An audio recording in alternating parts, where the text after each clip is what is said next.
Very good morning to you, and thanks for joining us on The Breakfast. My name is Nyamgul Agaji. We sincerely apologize for beginning a little behind time. It was due to some unforeseen circumstances, but we're here now. Let's make the best of the time that we have.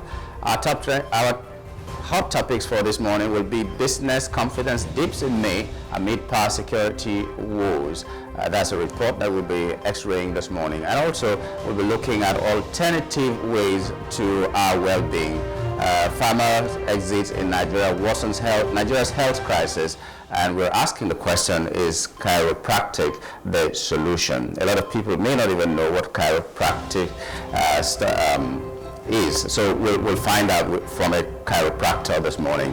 So let's move straight to top trending issues and see the much that we can take. NCC orders banks to deduct Ussd fees from mobile airtime, not accounts. Now, the Nigerian Communications Commission, NCC, has directed banks to stop deducting Ussd transactions charges from customers' bank accounts. Effective June 3, 2025, the fees will now be deducted directly from users' mobile airtime, in line with the NCC's end-user billing EUB model. This was communicated by banks including UBA, which clarified that each Ussd session will now cost 6 naira 98 kobo per 120 seconds billed by telecom operators. Customers will receive a prompt and the start of each session and will only be charged if they consent and the transaction is successfully processed. Those unwilling to continue under the new model can opt out and use alternative digital banking channels. This shift is part of efforts to resolve the long-standing 250 billion naira Ussd debt dispute between banks and telecom firms. It also underscores the NCC's push for a more sustainable and transparent framework for Ussd services in Nigeria. Only one question comes to mind: how do you want people to leave naira or physical cash and go to digital banking when all these things keep happening every day and every night? Just yesterday, I saw someone posting on the status that she was in the critical need and needed 10,000 naira, and someone sent that 10,000 naira to her only for the 10,000 naira to have a deduction that made her now have, I think, 9,950 naira. And then now that money cannot be used.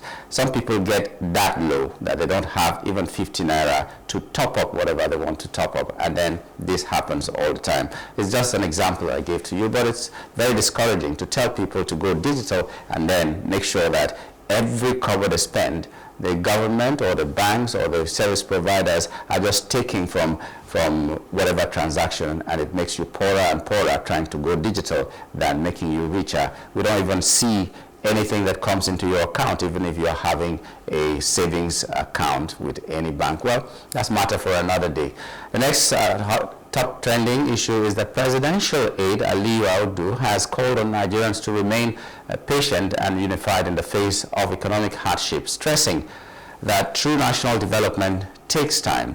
Speaking on Channels Television, The Beam, Audu referenced India and Singapore, noting that it took India 50 years to transition from underdevelopment to economic strength, a process Nigeria must navigate with determination.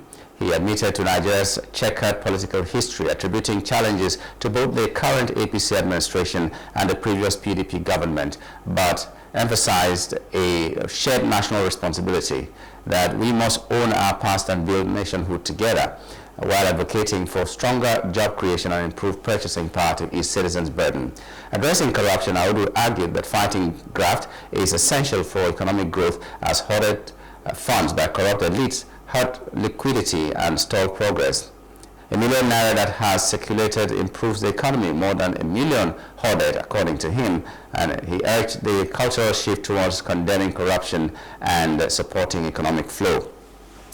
Well, I think it pisses a lot of people off, including myself, when we compare ourselves with nations that took 50 years to build to what they are today, and 250 years, according to some, that democracy took 250 years in America to stabilize at the point that they are right now. that means we have no business learning from the people's mistakes. If India took 50 years to build and any other country took 50 years to build, there must have been a template they used, there must have been experiences they had, and they are in paper that we can read, we can understudy, we can go to India if we need to and find out what they did for those 50 years, and then they succeeded.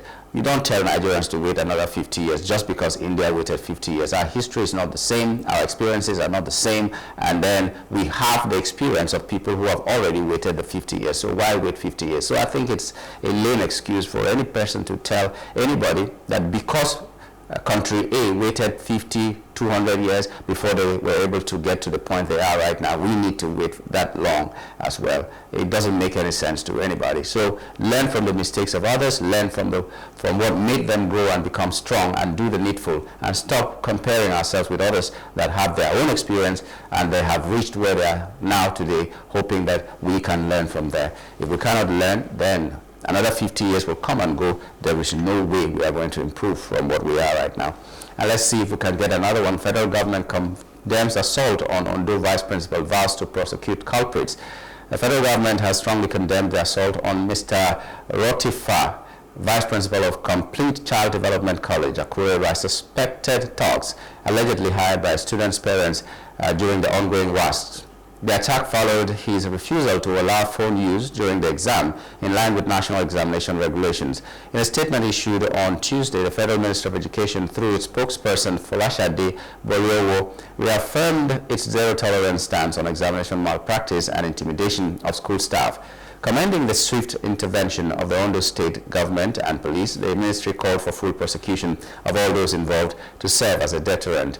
Education Minister Dr. Tunji Alausa emphasized that students, parents, or guardians found supporting or engaging in unethical practices will face strict legal consequences. The ministry also urged schools to promptly report threats during exams, pledging continued collaboration with states, law enforcement, and examination bodies to safeguard educational integrity nationwide.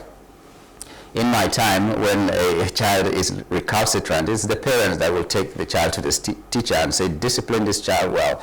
And right now, it's the parents that are going to discipline the teacher because they are trying to correct the child to make them do right. I don't know what we have become right now, but I think everybody involved should face the law, and squarely so, and let everybody see, and it serves as a deterrent. Right now, parents reserve some money for exam malpractice. If you go to schools and they're writing WAEC or they're writing any other examination, parents pay the exam fees, and then they pay the, in some schools they call it cooperation fee, where they cooperate, you know, the school authorities and the invigilators and some other people, they cooperate to make sure that they cheat in the examinations and all that. So monitoring, more monitoring should be done. And in schools where they find people who are still upright and straightforward and don't want this kind of malpractices should be encouraged and made to be the drivers of the process in that school.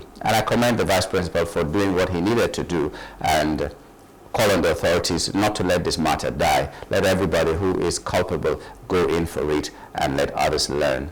Well, we'll take a short break and return with the fresh headlines that made it to the front pages of some of our national dailies this morning. Stay with us.